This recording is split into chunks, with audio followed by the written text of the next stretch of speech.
First there was a teaser trailer, then there was a promo with a terrible book cover, then a sneak peek, and an official trailer, another promo, but this time on Twitter, and then another official trailer, and then some more promos on Twitter, and some more, and more, and more. Get on with it. Yes, get on with it. Oh, I am enjoying this scene. Get on with it!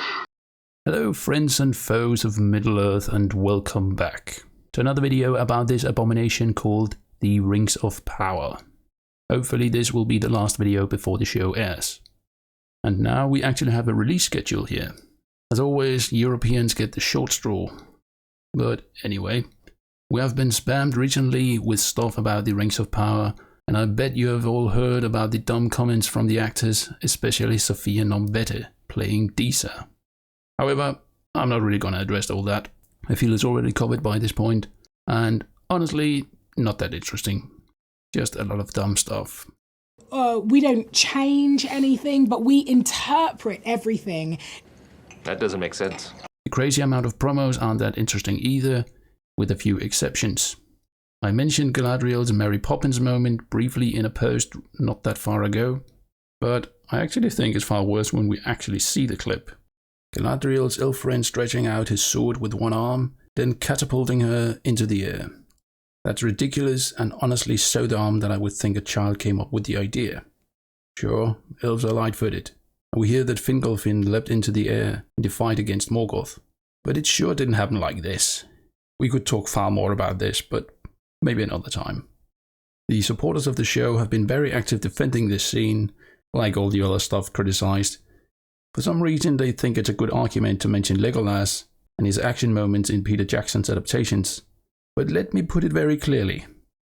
Legolas's moments were also over the top in both The Hobbit and The Lord of the Rings. Of course far worse in The Hobbit, we all know that. Back when The Lord of the Rings came out though, it was somewhat more acceptable though, and not over the top every time we saw him. But at this point, 20 years later, they just come off as cheap copycats, and it's honestly a bit pathetic. Why do all the elves have to act like Legolas? How about being original for a moment? I'm not a fan of these over-the-top action moments. I would rather see something more personal that truly defines the characters, perhaps even showing the conflict within them, if there is one. Anyway, this whole thing just reminded me that the known characters used in the Rings of Power are very different from the ones we know, and I couldn't help but laugh when I realized how many made-up characters there's going to be in the show. So let's go through every character we know so far. In the right corner we will count the characters Tolkien actually created, and then Amazon's characters to the left. Let's start with Galadriel. Yes, she's from the books, but very, very changed, and I find it equally odd that we hear nothing about Celeborn, her husband, except for a brief hint in a recent interview. At this point the character seems so different that it's laughable that it's meant to be the same person. Then Elrond, another changed character. His hair is not as dark as it should be, and apparently he's also a politician and an architect.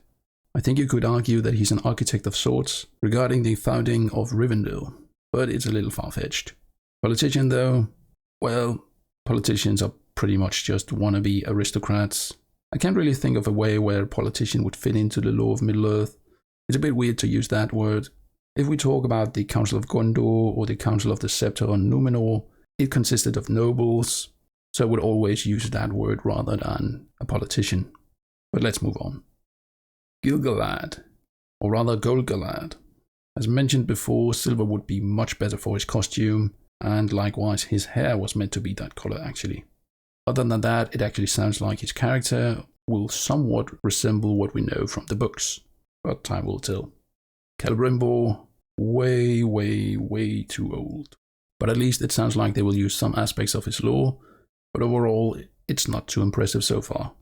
And now begins the horror. Zadok Burrows, made up Harfoot. Largo Brandyfoot, made up Harfoot. Marigold Brandyfoot, made up Harfoot with a weird accent. Poppy Proudfellow, made up annoying Harfoot assistant. Eleanor Brandyfoot, made up wannabe Frodo Harfoot, and with an elvish name. The Stranger, or as most call him, Meteor Man, also made up unless it turns out it's young Gandalf or one of the other wizards, which would just be worse really. Arondir, made-up black sylvan elf. Bronwyn, made-up single mother and a healer from the south. Oh, and lover of Arondir. Theo, the son of Bronwyn, who might become an Askel, let's hope not, also made up. Durin III, an actual character from the lore. We haven't seen much of him so far, except his crown looks like he stole it from an orc, and apparently his son Durin IV, who's not actually meant to be his son in the lore, but I think I know why they added him. He will likely play a role in the War of the Last Alliance. And his wife, Disa, a made-up black female dwarf. I guess we have all heard about her. And Miriel, a character from the lore, but very altered to fit Amazon's new vision of Middle-earth. And her cousin. Apparently it's confirmed that they will actually be cousins in the show. A bit surprising, but Pharazôn looks way too old. And his made-up son, Kemen, or Kermit, as some people call him. Perhaps another Nazgul. And Elendil. He looks tall at least, but his dialogue from the trailer is pretty much the opposite of what you would expect him to say. His son is Sildur, apparently a sailor early on in the show. I just hope they don't remove his whole background story about being a noble from Andunye, but we will see. Apparently his brother Anarion will also play a part in a later season, and same goes for Tar Palantir, who will apparently be sick. And Erin, a made-up daughter for Elendil. Now here's a weird thing. If Amazon wanted to add more female characters to the show, fair enough. But why not add names to characters we actually know existed? Like Elendil's wife, Isildur's wife, or Anarion's wife. I mean, that's 3 characters right there. And they actually have a bit of lore to them, not too much, but still. Anyway, let's move on. And Finrod, the brother of Galadriel. But he seems to have changed, and not for the better.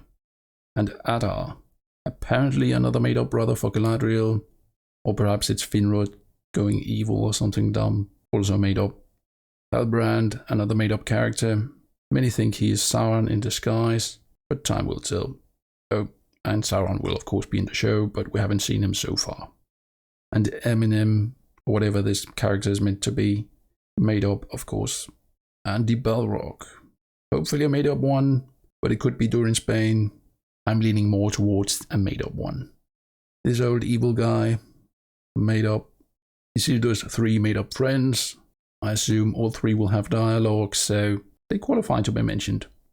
This made-up elf friend of Galadriel, I'm not sure if he's meant to be entirely made up, or some minor elf character from the lore, but my bet is it's another made-up character.